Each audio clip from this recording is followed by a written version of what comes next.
Ваша собака лижет лапы до покраснения? Возможная причина – это влага между пальцами. После мытья в межпальцевом пространстве часто остается влага. Это идеальная среда для микробов. Они размножаются, вызывают воспаление и неприятный запах.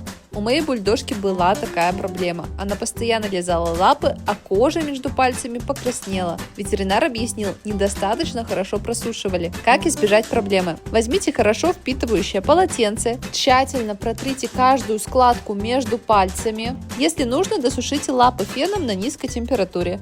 Сухие лапки – это здоровый и счастливый пес. Подписывайся на канал, здесь все о собаках.